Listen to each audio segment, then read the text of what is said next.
안녕하세요. 저는 30대 중반에 접어든 아직은 살 날이 더 많이 남아있는 여성입니다. 저에게 몇 개월 전에 일어난 아주 기가 막힌 일이 있어서 한번 풀어보려 사연을 올려보게 되었습니다. 제 인생에 정말 큰 사건이기도 하고 황당한 일이기도 해서 어딘가에 속 시원하게 한번 털어놓고 싶었는데 이런 채널이 있을 줄이야 꿈에도 몰랐습니다. 제가 지금 또 과거의 일을 떠올리니 흥분한 상태이기도 해서 두서없이 내용이 이어질 수도 있기에 양해를 좀 부탁드리겠습니다. 그만큼 저에게는 제 인생의 가장 큰 굴곡이자 큰 사건이었거든요. 그럼 지금부터 제 인생의 가장 큰 사건 한번 시원하게 풀어보도록 하겠습니다. 저에게는 3살이 어린 여동생이 하나 있는데 제 동생에게는 청각장애가 있습니다. 소리를 듣는 세포 자체에 문제가 있어 태어났을 때부터 청각 쪽으로 장애가 있었고 꾸준히 치료와 훈련을 통해 말은 어눌하게 할 수 있는 정도입니다. 우리 아버지의 사업이 인도네시아 쪽에서 남부럽지 않게 먹고 살 만큼 굴러가고 있었던 덕에 그 비싼 치료를 꾸준히 받을 수 있었습니다. 그래서 제 동생에게 청각장애가 있다는 걸 태어났을 때부터 인지하고 언어 치료와 행동 치료 같은 훈련을 받을 수 있었습니다. 지금이야 언어 치료와 행동 치료가 꽤 많은 센터에서 운영 중이기도 하고 예약만 잘하면 어렵지 않게 받을 수 있는 치료이지만 제가 어린 시절에는 아니었습니다. 각고의 노력 끝에 선생님을 찾아 만나게 되었고 들리진 않지만 입모양을 보고도 대략적인 대화를 따라올 수 있을 만큼의 훈련을 하게 되었습니다. 저희 가족은 당연히 동생과 함께 수어를 배웠고 집에서는 수어를 통해서 이야기를 하고 있습니다. 기술의 발전으로 인공 와우 수술이라 하여 청각장애가 있는 친구들에게 소리를 듣게 하는 기계도 나와 있긴 하지만 우리 동생은 세포 자체의 문제라 소용이 없다고 하더군요. 몇 번이나 해외로도 국내로도 알아봤지만 수술이 불가하다 하여 가족들은 수화를 하거나 입모양을 크게 벌리며 동생이 알아볼 수 있게 말을 하는 버릇이 있습니다. 장애라는 게 사람의 마음을 파먹기도 하지만 우리 가족은 있는 그대로의 동생을 받아들이고 있고 서로를 잘 보살피며 화목하게 살고 있었습니다. 학창 시절에도 동생이 괴롭히는 아이들을 항상 혼내며 동생이 보살폈고요. 동생이 수업을 잘 따라갈 수 있도록 제가 옆에서 많이 도와주었습니다. 당연히 우리 자매의 우애가 돈독할 수밖에 없었습니다. 거기다가 동생이 청각장애가 있기 때문에 뒤에서 뒷말을 하는 못된 아이들도 많이 있었기에 저는 그런 동생을 위한 슈퍼우먼이 되어야 했습니다. 다행히 학교가 같은 재단에 있어 초중고를 동생과 같은 학교에서 보내긴 했지만 제가 대학생이 되어 먼저 대학에 진학을 하게 되면서 떨어지게 되었습니다. 동생이 고등학생이 되던 날 어찌나 마음이 떨리고 나 없이도 잘 버틸 수 있을지 걱정이 되던지 물가에 내놓은 아이 같은 마음이 들었더랬죠. 아무튼 제가 대학생이 되어 학교를 다니는 동안 우리 동생은 저 없는 학교에서 꽤 많은 상처를 받았다고 하더라고요.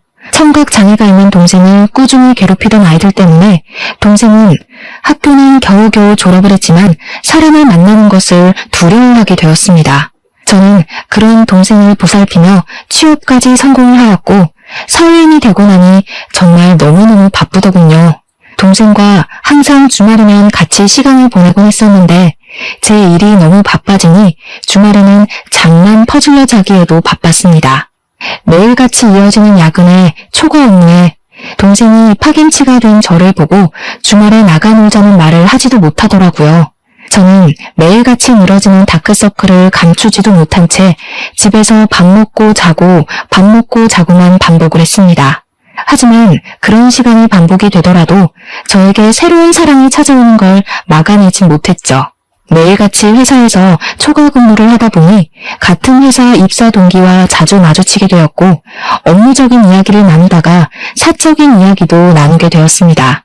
서로에게 호감을 가지게 되다가 서서히 눈이 맞아버린 것이었습니다. 당연히 사내연애였기에 회사 사람들 몰래 비밀 연애를 하게 되었습니다. 남자친구가 생겼으니 주말에 데이트를 하러 나가곤 했는데 그때마다 동생에게 이런저런 핑계를 대는 게 미안하기도 했습니다. 그러던 어느 날 동생이 저에게 가고 싶은 카페가 있다고 말을 걸어오더라고요. 남자친구와 데이트를 하느라 동생을 잘 챙기지 못했기에 미안한 마음이 있던 찰나 동생이 가고 싶다던 곳이 제가 남자친구를 만나기로 한 동네와 가깝더라고요. 동생이 마음에 걸려 남자친구에게 넌지시 물어보니까 같이 만나도 좋다는 대답이 돌아왔습니다. 남자친구에게 미리 언지를 해뒀죠. 내 동생에게는 청각장애가 있어서 의사소통이 조금 힘들 수도 있다. 하지만 입모양을 천천히 보여주면 말은 통한다고요. 제 남자친구는 제 동생에게 청각장애가 있다는 걸 몰랐던 터라 조금 놀라기는 했습니다만 자기가 노력해서 의사소통을 해보겠다고 하더라고요. 아무튼 그날 만나서 같이 미술관에 가서 보고 싶었던 전시회 하나를 보고 동생이 먹고 싶어 했던 파스타도 먹고 가보고 싶다고 했던 카페까지 갔습니다. 제 동생이 청각장애로 인해서 새로운 사람 만나는 걸 별로 좋아하지도 않고 소극적인 성격인데도 이상하게 제 남자친구랑은 잘 어울리더라고요.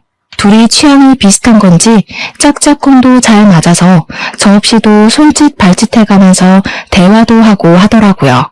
제 남자친구가 저에게 부탁하지 않고 스스로 대화하려고 노력하는 모습을 보고 조금 달리 보이기 시작했습니다. 그 이후로 동생이 가끔 형부 만날 때 나도 껴주면 안 돼? 하고 물어봤는데 저는 솔직히 좀 마음이 그렇더라고요. 제 남자친구가 불편할지도 모르는 일이고 그래서 남자친구에게 먼저 양해를 구하며 물어보니까 자기는 정말 좋다고 같이 보자고 하더라고요. 그러더니 무슨 동네에 봉사 동호회 같은 데에 가입까지 해서는 수어를 배우기 시작했습니다. 저도 모르고 있다가 무슨 유튜브 같은 걸 보고 있길래 뭘 보나 했더니 수어 동작을 배우는 영상이더라고요. 저랑 동생이랑 수어로 대화를 하는 게 멋있어 보였다면서 자기도 그렇게 대화를 나눠보고 싶다고 하더라고요. 그 뒤로 제 남자친구는 정말 각고의 노력을 했고 어설프게 수어를 하며 동생과 대화를 시작했습니다. 제 동생 또한 그런 남자친구의 행동에 감동을 받았는지 둘이 둘도 없는 친구가 되었습니다. 저를 빼놓고 수어로 비밀 대화를 나누는 지경까지 이르렀고 저와 남자친구가 휴가를 맞춰서 여행이라도 가면 둘이 거기서 영상통화를 하며 대화를 하더라고요. 저랑 싸우기라도 한 말이면 영상통화를 켜놓고 이르기까지 하더라니까요. 동생도 제 남자친구 덕분에 집 밖에서 간간히 산책도 나가게 되고 새로운 사람을 만나는 데엔 당연히 주저함이 있긴 하지만 그래도 노력을 해보려고 하더라고요. 혼자 산책 나가는 건 정말 싫어했거든요. 뒤에서 자전거나 오토바이 소리를 못 들어서 위험할 뻔했던 적도 있었고 개가 짖으면서 달려드는데 그걸 몰라서 동네 떠돌이개한테 물린 적도 있었거든요. 제 동생이 또 사람들에게 받은 상처들도 있었고요. 예를 들면 입모양만 봐도 대강 무슨 말을 하는지 다 알 수 있는데 청각장애가 있다고 하니 앞에서 무시하는 말을 하고 그런 거죠. 얼굴은 예쁘장하게 생겨서 귀머거리냐고 불쌍하다고 하는 말들이요. 동생이 입모양으로 다 알아볼 수 있으니 자연스럽게 의기소침해지고 소극적인 사람으로 변해버린 거죠. 하지만 제 남자친구가 편견 없이 대해주고 자기를 위해서 수학까지 배우는 노력을 했으니 얼마나 신났겠습니까? 거기다가 우리 가족들은 영상통화를 해볼 생각을 하지 않았었는데 남자친구가 나서서 하니까 뭔가 보기가 좋더라고요. 저도 진짜 고마운 마음이 엄청 많이 들었고요. 남자친구가 영업부 특성상 출장이 꽤 많았는데 그럴 때마다 우리 가족 선물도 챙겨오고 했습니다. 동생을 위해서 따로 준비한 선물들을 보면서 어떻게 이 남자를 싫어할 수 있을까 진짜 진국이다 싶었던 거죠. 그렇게 인연을 만나고 나니까 동생이 저에게 넌지시 찔러보더라고요. 언니는 결혼 생각 없어? 이러면서요. 뭐 인연을 만나긴 했지만 제 나이가 30도 되지 않았을 때라 결혼은 벌써 생각하고 싶지 않다고 딱 잘랐죠. 동생이 저한테 약간 정색을 하면서 언니도 내년이면 30이다. 형부는 언니보다 나이도 더 많지 않냐? 하면서 이야기를 하더라고요. 결혼에 대해 진지하게 생각을 좀 해보라며 이야기를 하니까 진짜 그럴 나이가 됐나 싶기도 하고 말이죠. 그 뒤로도 몇 번이나 저에게 결혼 타령을 하니까 진짜 결혼을 해야 하나? 이 사람이랑 하는 게 맞나? 하는 생각으로 넘어가게 되었습니다. 저는 그때까지도 동생이 제 남자친구랑 내통을 해서 둘이 짜고 저를 떠본 거라고는 생각도 못했습니다. 남자친구가 저보다 4살이 연상이었기에 집에서도 슬슬 결혼 이야기가 나오고 있었나 봐요. 남자친구한테 계속 결혼할 여자 없어? 선이라도 알아봐줘? 하면서 집안 어르신들이 이야기를 하니까 제 의견을 한번 들어보고 싶었던 거죠. 저랑 결혼을 하고 싶긴 하지만 제가 아직 29살이고 의중을 모르니까 동생과 함께 짜고 떠본 것이었습니다. 동생이 한 3개월 만에 결혼 노래를 부르니까 한 해가 더 지나고 제 나이 30에 결혼을 한번 해볼까 싶은 마음이 들었습니다. 동생한테 지금 결혼하면 후회하지 않을까? 남자친구가 너무 좋은데 그냥 결혼할까? 하고 이야기를 하니 고개를 막 끄덕이더라고요. 빠른 거 아니라고, 지금 결혼해도 후회하지 않을 거라고, 형부 너무 좋은 사람이라고 하면서요. 둘이 짜고 치는 고스톱이라는 걸 알게 된 건 남자친구가 딱 3주 뒤에 저에게 프로포즈를 해서 알았습니다. 동생이 저에게 어떤 프로포즈를 받으면 감동받을 것 같냐, 뭐 이런 걸 물어봤었거든요. 아주 종합 선물 세트로 준비를 했길래 눈치를 못 챌 수가 없었죠. 남자친구한테 물어보니까 차일게 걱정돼서 도움을 좀 받았다고 이야기를 하더라고요. 우리 처제가 내 편이라 정말 다행히 하면서 웃는데 그 모습까지 귀여워 보여서 이 남자랑 결혼해도 되겠구나 하는 마음이 들었죠. 프로포즈를 수락하고 우리 집에 인사를 드리러 남자친구가 오기로 했는데 그날 점심부터 동생이 막 부산스럽게 준비를 하더라고요. 형부 될 사람이 정말 좋은 사람이라고 부모님께 막 나서서 이야기를 하는데 그런 애가 아닌데 칭찬을 하니까 부모님도 좀 놀라시고요. 제 동생이 가족 이외의 사람에게 이렇게까지 정을 붙이고 마음을 털어놓은 적이 없는 애라 놀라실 만도 하셨겠죠. 부모님께서는 우리 집은 인성 댕댕이만 잘 잡혀있으면 만사 오케이라고 하시면서 본 적도 없는 남자친구가 마음에 든다고 하셨습니다. 또 제 남자친구가 넉살이 워낙 좋은 사람이라 오자마자 큰절부터 올리고 밥도 고봉밥으로 2그릇이나 먹었습니다. 대화하는 내내 분위기를 얼마나 익살스럽게 잘 이끌고 가던지 저희 부모님도 푹 빠지셨죠. 거기다가 저희 아버지와 술을 한잔하는데 둘이 죽이 너무 잘 맞는 거예요. 둘 다 만취해서 노래방 가자 하더니 정말 온 가족 다 끌고 노래방 가서 신명나게 놀았습니다. 제 동생은 들리지도 않는데도 혼자 탬버린 들고 춤까지 추더라니까요. 진짜 한 6개월치 웃을 거 그날 하루에 다 웃었다고 해도 과언이 아니었습니다. 아무튼 그날 우리 집에서 인사도 잘 드렸고 저도 예비시댁에 방문을 해서 인사를 드리기로 했는데 그제야 남자친구가 이야기를 털어놓더라고요. 사실 그동안 숨기려고 했던 건 아닌데 말하지 못한 게 있다면서 예비시댁의 집안 사정에 대해 이야기를 하기 시작했어요. 남자친구가 어릴 때 아버지께서 돌아가시고 집안의 가장 노릇을 쭉 해왔다고 하더라고요. 당연히 형편이 좋지 못해 대학도 못 갔고 바로 부사관으로 입대를 해서 군 생활을 하다가 27살에 전역을 했다고 하더군요. 할 줄 아는 게 없어서 2년 동안 각고의 노력 끝에 자격증들을 줄줄이 따게 되었다고 했습니다. 지금 회사에 입사를 하게 된 것도 고졸 전형으로 입사를 한 거라며 미리 말을 못해서 미안하다고 하는 겁니다. 아버지께서 돌아가실 때 빚을 좀 남겨놓고 가서 그 빚을 갚으라 여태 모아둔 돈이 별로 없다고 하면서요. 저는 솔직히 너무 놀랐죠. 거의 3년을 만났는데 그동안 그런 사정을 단 한 번도 비치지 않아서 몰랐거든요. 항상 깔끔하게 옷을 입고 다녔고 마음에 공허함이 있다거나 어딘가 부족하다 모자라다 하는 느낌이 전혀 없어서 짐작도 하지 못했었습니다. 그것도 결혼 직전에 와서 그런 이야기를 하니까 순간 마음이 흔들리는 건 어쩔 수가 없더라고요. 제 눈에 동공지진이 일어날까 제 손을 딱 잡으면서 이야기를 하더라고요. 자기가 15년 동안 빚을 갚았다고, 고등학교 2학년 때부터 아르바이트를 해서 돈을 벌었다고요. 생활력 하나는 남들과 비교도 할 수 없게 좋고 무슨 일이 있어도 절대 굶길 일 없을 거라고 했습니다. 빚도 다 갚았고 집안이 돈을 퍼줘야 하는 것도 절대 아니니까 걱정하지 말라고요. 단지 집으로 인사를 드리러 갈 텐데 집이 많이 낡아서 보이는 게 전부가 아니라는 말을 하고 싶었대요. 아버지께서 돌아가시기 전에 남겨주신 집이라 차마 처분도 못하고 그 낡은 데서 온 가족이 살았다고요.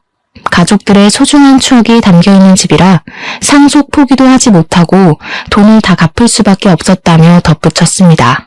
저희 집이 아무래도 넉넉한 집안이다 보니 돈이 없는 사람과 결혼한다는 게 고된 일이라는 생각은 별로 하지 못했어요. 그런 거 있잖아요. 어차피 내가 돈이 있으니 내가 더 준비하면 된다는 안일한 생각을 했다고나 할까요? 남자친구, 그러니까 예비신랑의 꾸준한 설득 끝에 예비시댁에 방문을 하기로 결정을 내렸습니다. 양손 무겁게 가라는 부모님의 말에 선물을 잔뜩 준비해서 예비시댁에 방문을 했는데 조금 놀랍긴 하더라고요. 벽지에는 곰팡이가 죄다 쓸어 있었고 문 경첩은 뜯어져 나가서 문이 덜렁덜렁 붙어있는 수준이었습니다. 현관문은 옛날 빌라처럼 철문으로 되어 있었는데 누가 발로 찬 건지 망치질을 한 건지 우글우글 찌그러져 있었고요. 제가 찌그러진 문을 바라보고 있으니까 예비 시모가 다가와서는 어휴 저걸 고친다는 걸 여태까지 까먹었다고 하시면서 멋쩍게 이야기를 하시더라고요. 예전에 빚쟁이들이 문 열라고 하도 발로 차서 저렇게 됐다고 웃으면서 이야기를 하시는데 저는 속으로 시겁했죠 뭐. 어떻게 발로 차면 문이 저 모양이 되나 싶을 정도로 찌그러져 있었거든요. 제가 방문을 하긴 했는데 시댁이 진짜 냉골이더라고요. 너무 추워서 팔에 소름이 쭉 돋을 정도였다고나 할까요? 제가 약간 으슬으슬해하니까 예비신랑이 예비신우한테 보일러를 좀 떼지 왜 이렇게 집이 춥냐고 한 소리를 했습니다. 그러니 예비신우가 눈을 살짝 흘기면서 돈 아껴야지 무슨 보일러니? 하면서 씻을 때나 잠깐 틀면 된다고 하시더라고요. 저보고 춥냐고 묻더니 집에서 입는 겉옷이 있다고 예비신랑이 군대에서 입었을 법한 깔깔이 같은 걸 하나 쓱 주시더라고요. 저는 집에서 입는 겉옷이 있다는 사실에 2번 놀랐죠. 거기다가 그 옷에서 나는 이상한 쩐내에 3번 놀랐습니다. 쿰쿰하고 뭔가 지린내 같은 쩐내가 나서 도저히 못 입겠다 싶어서 예비 시모에게 돌려드렸어요. 저녁이나 먹자고 하시길래 제가 뭐 도와드릴 건 없나 하고 기웃기웃하니까 예비 신랑이 앉아있으라고 하대요. 그 말에 예비 시모가 저한테 부잣집 아가씨라던데 그 돈으로 뭘 하겠냐고 가만히 있는 게 돕는 거라고 하시더라고요. 그 말을 듣는데 약간 기분이 쎄한 것이 저를 별로 마음에 안 들어 하시나 싶기도 했습니다. 저녁밥이라고 대충 상을 차려주셨는데 물론 저희 집과는 가정환경 자체가 차이가 나니까 그럴 수 있다 생각은 하면서도 영 기분이 별로인 거예요. 치킨 볶음밥 같은 거랑 김치만 냅다 올려져 있는 상이었는데 예비 시모가 우리 집 김장김치가 정말 맛있다면서 밥 2공기 먹어도 된다고 하시더라고요. 제가 밥을 젓가락으로 뒤적거리다가 이거 치킨이에요? 하고 물어봤더니 예비 시모 하는 말이 어제 치킨 시켜 먹고 남은 걸로 볶았다고 하시더군요. 음식 남기는 거 벌 받는 거라면서 환경 보호해야 된다고 덧붙이시는데 제 얼굴이 다 빨개지더라고요. 물론 제가 상다리 부러질 만큼의 식사를 기대한 건 아니지만 남은 치킨으로 만든 볶음밥에 김장김치 덜렁 있는 건 아무리 생각해도 아니잖아요. 제 표정이 점점 굳으니까 예비신랑이 안절부절하는데 저는 그러면 제가 사온 고기라도 구워주실 줄 알았거든요. 근데 그 고기는 나중에 우리 딸 오면 구워 먹어야지 하면서 냉장실로 직행하더라고요. 도저히 입맛이 없어서 밥 한 술 뜨지도 않고 수저를 탁 내려놨습니다. 그러니 그제야 예비신랑이 예비시모한테 화를 내더라고요.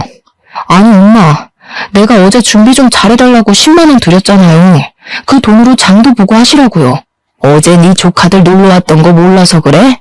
걔네도 힘들게 사는데 내가 장이나 보고 그럼 되겠니? 네 조카들 필요한 거 사라고 내가 용돈 줬다. 예비신랑이 아니 그 돈을 그렇게 쓰면 어떡하냐 하면서 이야기를 하는데 대뜸 저한테 화살이 돌아오더라고요. 예비신우가 저를 딱 보면서 말을 이어가셨습니다. 나한테 딸이 하나 있는데 우리 마지야 마지. 걔가 어릴 때 시집가서 애들도 좀 크고 그러거든. 걔네도 고생하는데 돈은 없고 아무튼 학원 가야 하는데 돈 없다 난리를 쳐서 내가 용돈 좀 줬어. 아직 결혼도 안 한 사이에 서운하거나 뭐 그런 거 아니지?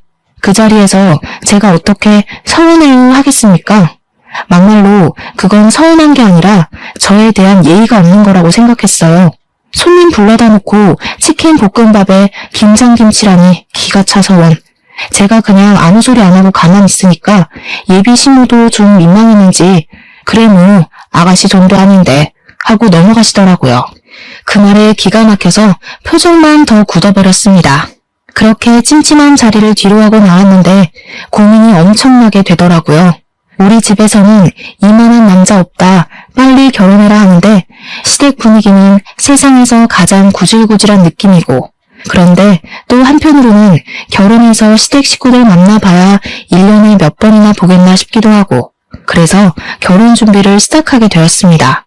이제 와서 결혼 못하겠다, 너랑 나랑 집안 차이가 너무 심하다 하기에는 시간이 너무 흘러버린 탓도 있었고요. 결혼을 하기로 하고 청첩장도 다 찍고 집을 구하러 다니는데 신혼부부 전세자금 대출 이자율이 생각보다 너무 높았습니다.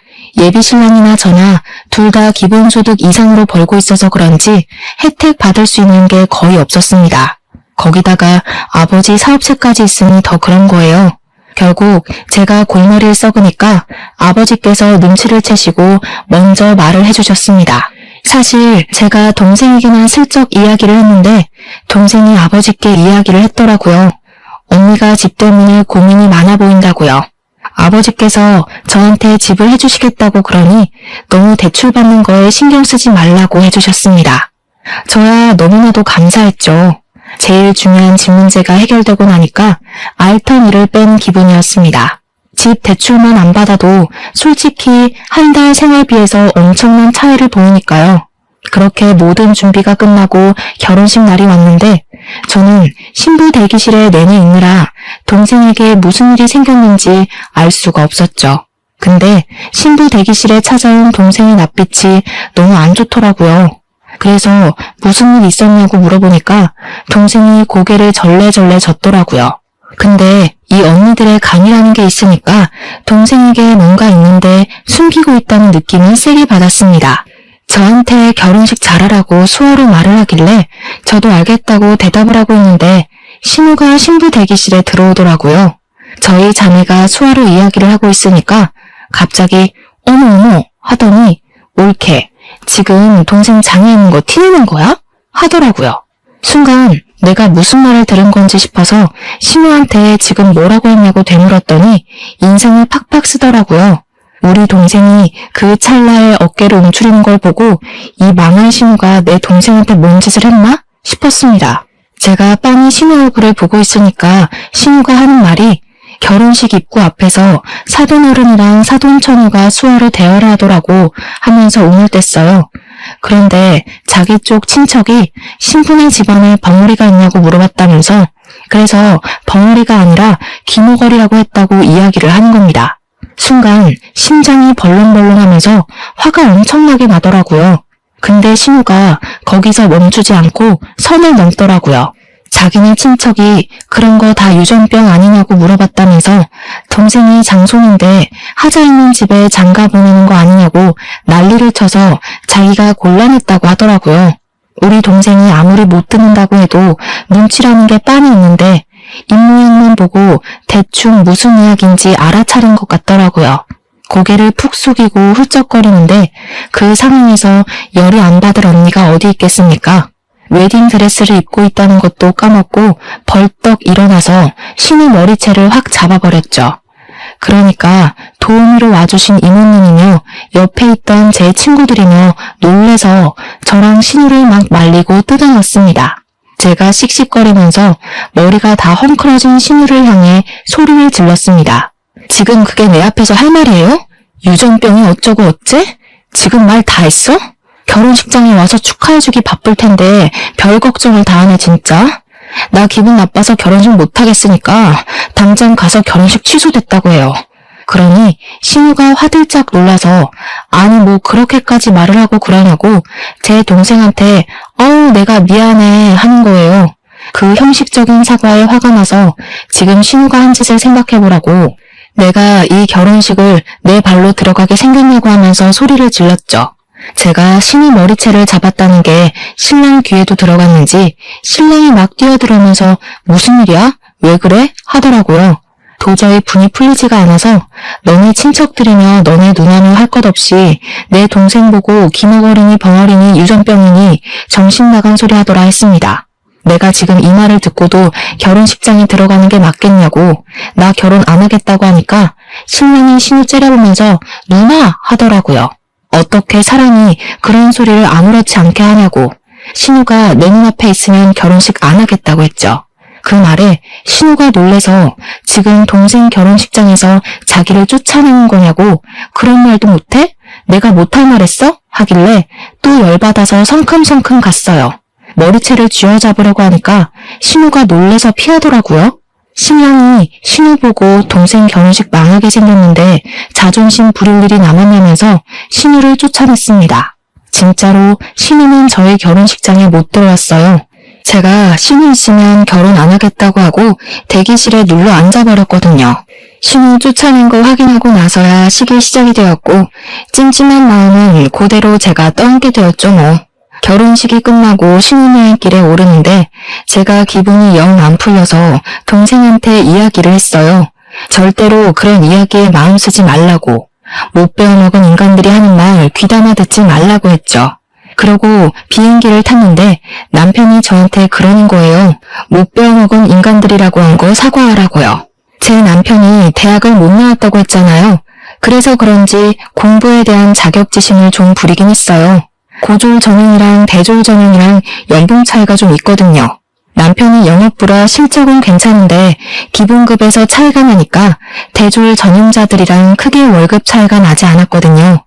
거기다가 공부를 못해서 대학을 못 간 게 아니라 돈이 없어서 못 간 것이니 그럴 만도 했죠. 하지만 저도 제 동생이 그런 모욕을 당했는데 자존심이 있죠. 어떻게 냅다 사과를 하겠습니까?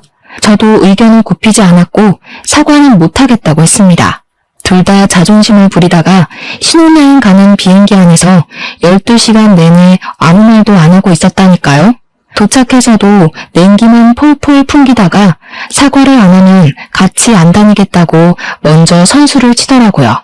저도 굽히기 싫어서 너랑 안 다니겠다고 하고는 관광도 따로 다녔습니다. 혼자 며칠을 지내다가 결국 마지막 날이 되고 나서야 타협을 하게 되었죠. 사과를 하거나 그런 건 아니었고 서로 잘못한 거고 서로 기분 나쁜 상태니까 조심하자고 대충 뭐 휴전 정도만 한 거죠. 근데 둘 다 서로의 가족에 대해 그렇게 말한 게 앙금으로 남아서 혼인신고를 원래 신혼여행 다녀오면 바로 하기로 했었는데 조금 미루기로 했어요. 남편도 제가 꿋꿋하게 사과를 하지 않고 자존심을 부리니 혼인신고를 미루는데 동의하더라고요. 보통은 신혼여행을 다녀오면 시댁과 친정 인사를 드리러 가잖아요. 근데 결혼식 날 그런 소동이 있었는데 시댁 인간들 얼굴이 보고 싶었겠습니까? 남편도 뭐 저랑 별반 다르지 않은 것 같았고요. 그냥 일이 바빠서 인사드리러 갈 시간이 없다고 대충 둘러대고는 저는 우리 집으로 남편은 시댁으로 각자 가서 선물 줄 거 주고 돌아왔습니다. 끼를 볶아도 시원치 않은 신혼 기간에 서로 서먹서먹해진 거죠. 연애할 때도 이렇게 싸워본 적이 없었기에 저희는 어떻게 풀어야 할지 방법도 모르고 있었습니다. 그렇게 한 달이라는 시간이 좀 지났을까 신우가 갑자기 할 이야기가 있다면서 시댁으로 오라고 부르더라고요. 그 곰팡이 쓸어있는 냉골 같은 집에 갈 생각을 하니까 너무너무 싫었지만 피하는 것도 하루 이틀이지 불렀는데 가야죠. 퇴근하고 남편이랑 같이 찾아가니까 신우가 그러더라고요. 예, 너네 집 말이다. 아무리 사돈어른이 해줬다고 해도 그렇지 어떻게 부부간에 정도 없이 딱 네 명의로 했니? 저희 아버지께서 제 결혼 선물로 해주신 건데 당연히 제 명이죠? 그러면 세금을 좀 많이 내야 하지 않니? 우리 아들 명의로 했으면 세금도 덜 내고 얼마나 좋아. 세금이 다 똑같죠. 얘가 뭘 모르네. 우리 아들이 산 것처럼 매매 형식으로 꾸몄으면 얼마나 좋니? 너한테 가면 상속세도 물어야 할 텐데 당연히 세금이 더 나오지. 애가 헛똑똑이야. 저희 아버지께서 사업체를 운영하고 계신데 지금 탈세를 하라고 하시는 거예요. 어차피 세금도 저희 아버지께서 다 내주셨는데 뭐가 문제라는 거죠? 아버지께서 저한테 돈 쌓아두면 뭐하냐고 딸한테 주는 건 아깝지 않다고 하셨거든요. 그래? 서가 사랑은 사위라던데 사위한테도 아깝지 않으시겠지? 우리 아들 정말 장가 하나는 기가 막히게 갔나 보다. 생각해보니까 사돈네는 전부 딸만 있잖아. 사업은 자고로 남자가 해야 제대로 굴러가는 법인데 사돈 댁에는 아들이 없으니까 우리 아들한테 딱 물려주면 되겠다 싶은 생각이 들더라고. 그 말을 듣는데 욕심낼 걸 욕심내야지 진짜 기가 막히더라고요. 가뜩이나 시댁에 대한 인식이 바닥을 치고 있는데 저런 욕심까지 내니까 저게 사람인가 하는 생각도 들고요.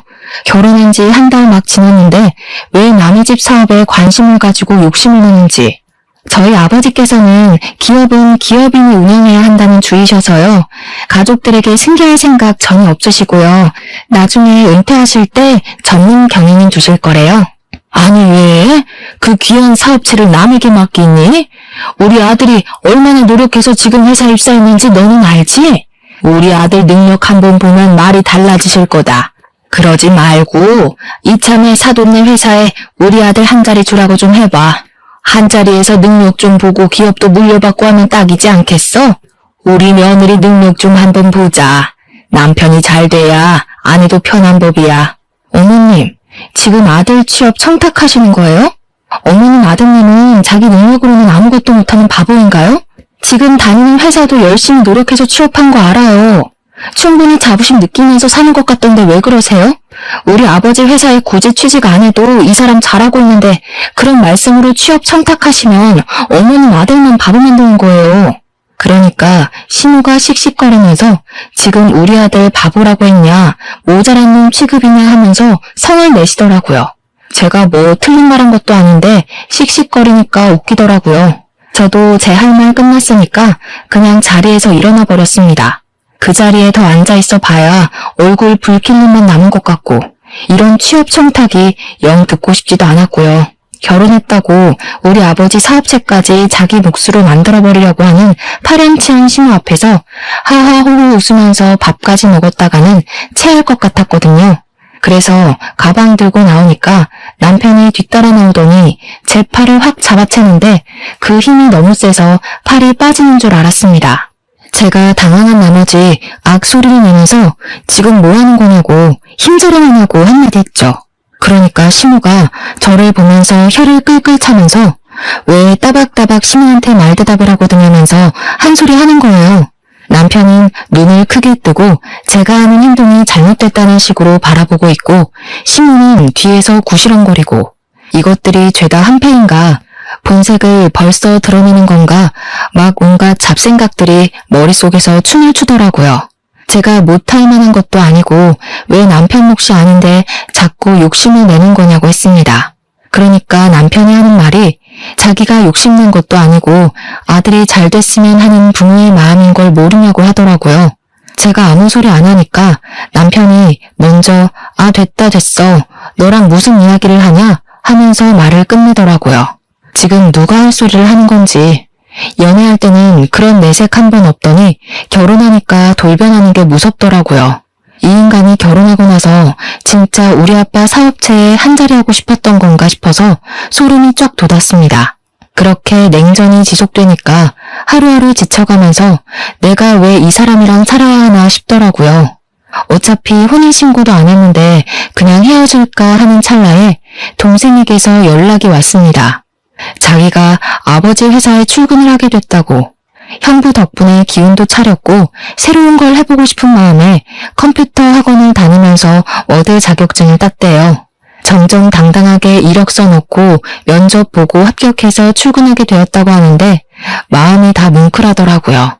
그런 와중에 남편이 저에게 화해 제스처를 보냈고 언제까지 이렇게 말없이 살 거냐고 숨이 막힌다고 하더라고요. 그러면서 서로 오해가 있는 걸 풀었으면 좋겠다고 주말에 같이 캠핑 카라반 같은 걸 예약했다고 거기나 놀러 가자고 하더라고요. 또 남편이 먼저 손을 내미니까 그러자 싶어서 주말에 마트에 가서 장을 보고 카라반에 가기로 했습니다. 원래 캠핑의 묘미는 고기를 구워 먹는 거니까 장을 보는데 남편이 고기를 무슨 두근을 사는 거예요. 둘이 먹을 건데 뭐 이렇게 많이 사는 거냐 하는데 소고기 먹을까? 하면서 한우 비싼 걸 잡더라고요. 원래 캠핑의 묘미는 삼겹의 목살이다 하면서 돼지고기로 골랐죠. 소고기는 숯불에 다 늘어붙거든요. 남편이 너무 과하게 사길래 말리다가 포기하고 장을 봐서 캠핑 카라반으로 갔는데 참나 거기 신우가 떡하니 와있대요. 저 보자마자 장 많이 봐왔냐고 하는데 진짜 욕이 나오더라고요. 화해의 제스처는 개뿔, 신우 식구들 먹일 장만 잔뜩 봐서 강꼴이 된 거죠. 진짜 떨떠름하게 바비큐 준비해서 술까지 차리고 고기를 굽기 시작했는데 제가 아무것도 안 하고 가만히 있었어요. 원래 캠핑 같은 데 가면 남편이 고기 굽잖아요. 제가 상까지 차리는데 고기까지 구워야 하나 싶었던 거죠. 근데 그걸 보더니 신우가 저한테 공주님이 따로 없다고 비꼬대요. 일부러 못 들은 척하고 무시했죠. 그러니까 신우가 뭐라는 줄 아세요? 그쪽 집안 기머거리인 거 내가 유전이랬지? 혹시 우리 올케도 내 말이 안 들리나? 그 말을 참고 넘어갈 사람이 과연 몇이나 될까요? 당연히 저도 참지 않았습니다. 결혼식 날 머리 뜯긴 게 부족했나 봐요. 그 주둥아리로 지금 뭐라고 하신 거예요? 뭐? 주둥아리? 제정신이냐? 너 우리 누나한테 그게 무슨 말버릇이야? 올케, 집 좀 산다고 내 동생 너무 무시하는 거 아니야? 고기는 여자가 구워야지. 그리고 소고기도 아니고 삼겹살이 뭐니? 격 떨어지게. 그런데 더 짜증나는 건 심외부였어요. 옆에서 살살 부추기면서 하는 말이 장모님이 그러던데 취업시켜달라던 건 무시하고 기머거리 동생만 취직했다며? 하면서 자기도 이직하고 싶다는 겁니다. 만년 과장으로 살 수는 없고 어디 이사나 정모자리 좋은 데 있으면 자기랑 저희 남편 취업 좀 시켜달라고요. 열이 뻗쳐서 말로 싸우기를 포기하고 사왔던 돼지고기 2근을 전부 심해부 신우 남편의 얼굴을 향해 던졌습니다. 다들 생고기를 처맞고 깍깍거리는데 저도 씩씩거리면서 할 말 다 했죠. 아줌마는 여자 아니야? 시자 붙었다고 시킬 생각만 하네. 그러지 말고 손수 모범은 좀 보이던가. 그리고 전무나 이사? 아저씨가 할 줄 아는 게 뭐가 있다고 그 자리를 달래? 우리 아빠 회사가 무슨 구멍가게인 줄 알아? 능력이 있어야 뭘 시켜주든지 말든지 하지. 취업 청탁은 누가 하는 건데 지금 누구 보고. 내 동생은 당당하게 이력서 넣고 합격한 거거든? 진짜 살다 이런 개차반에 무식한 인간들 처음 본다. 그러니 남편이 뭐? 무시? 내가 그런 소리 하지 말랬지? 하면서 달려들더라고요. 야, 돈 없어서 대학을 못 갔다고? 웃기지 마. 장학금도 있고 학자금 대출도 있는데 뭔 핑계야. 그냥 네 성적에 그저 그런 대학 가야 하니까 핑계대고 부사관 간 거겠지. 그리고 그 고기 잘 씻어서 먹으면 되지 않겠어? 가족들끼리 두런두런 좋은 시간 보내고 우리는 여기서 갈라섭시다.